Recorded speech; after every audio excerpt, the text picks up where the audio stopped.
Hello everyone, আমি ভাস্কর। আজকে কথা বলবো মিঠুন দা, মহাগুরু মিঠুন চক্রবর্তীকে নিয়ে। এবার ভিডিও শুরু করার আগে না জাস্ট এক লাইন একটা গান করছি। হ্যাঁ, মিঠুন দা নাচুন না। এবার ভাবছেন যে হঠাৎ এইরকম কথা, এই রকম লাইন কেন বলছি?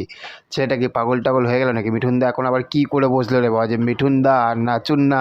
বলছি বস, মিঠুন দা সত্যি এমন একটা জিনিস করেছে না, সিরিয়াসলি বলছি। আমি সকালে একটা ভিডিও আমি আপলোড করেছিলাম, ভিডিওটা কপিরাইট এসে গেছে, ঠিক আছে, এবং ব্লক হয়ে গেছে। ওই জন্য ভিডিওটাকে আমাকে ডিলিট করতে হলো। কী কারণে কপিরাইট এসেছে, কী বৃত্তান্ত বা এখন কী বিষয়টা নিয়ে আলোচনা করছি, সব কিছু পুরোপুরি প্রথম থেকে শেষ পর্যন্ত শুনলে বুঝতে পারবেন, ঠিক আছে? দেখুন, প্রথমে বলছি মিঠুন চক্রবর্তীর আপনারা সবাই জানেন যে ডান্স বাংলা ডান্স জি বাংলাতে শনিবার রবিবার হয়।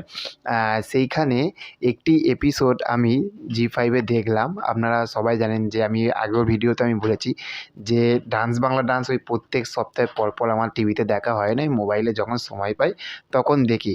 তো সেই রকমই একটা জিনিস দেখে না, মানে আমি ভাবি যে আমি যখনই ডান্স বাংলা ডান্স মানে প্রায় আমি দেখতে বসি, আমি অবাক হয়ে যাই। আর এই দেখুন, যারা ডান্স করছে তাদেরকে তো দেখে আমার ভালো লাগে, কিন্তু মিঠুন চক্রবর্তী মাঝে মাঝে এমন এমন কিছু কিছু জিনিস ঘটিয়ে ফেলে না, সেই জিনিসগুলো দেখে অবাক হয়ে যায় যে এই মানুষটার এতটা বয়স হয়ে গেছে, এতটা বয়স হয়ে গেছে, মানুষটা এনার্জি পায় কোথা থাকতে পায়? কী খেয়েছে, কী আছে মানুষটার মনের ভিতরে বা শরীরের ভিতরে, কী আছে এত এনার্জি? মানে কেন বলছেন?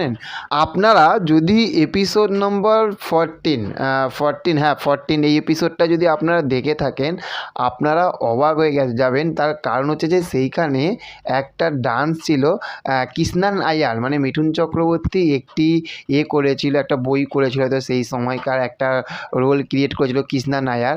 সেটাকেই তারা এখনকার যে জেনারেশন তারা রিক্রিয়েট করে একটা গানে একটা ডান্স করেছে। তারপরে সেই গানটাতে মিঠুনদা যখন লাস্টের দিকে যে ডান্সটা করলো, বস কি বলবো, কি পায়ের স্টেপ!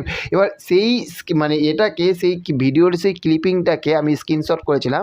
স্ক্রিনশট করে আমি সকালে আমি আপলোড করেছিলাম।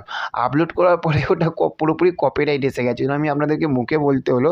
আমি দেখবেন থাম্বনেলে কিন্তু পোস্টারটা দিয়েছি, ওইটা আপনারা দেখলে বুঝতে পেরে যাবেন। বা জি5-এ দেখবেন যে একদম ছবিটা দেওয়াই রয়েছে, দুটো মেয়ে এরকম কচু পাতা হাতে ধরে রয়েছে। ওই এপিসোডটা থেকে আপনারা ক্লিক করে একবার দেখুন মিঠুনদার ডান্সটা, ঠিক আছে? কৃষ্ণা নায়ারের যে এটা আছে সেইখানে, উফ কি স্টেপ, কি এনার্জি, কি মানে পাগল করে দিয়েছে আমার ওই স্টেপটা। সিরিয়াসলি বলছি, যা এনার্জেটিক লেগেছে না, যা এনার্জেটিক। আমি শুধু ভাবছি যে এই মানুষটার এই বয়সে এত এনার্জি পায় কী করে?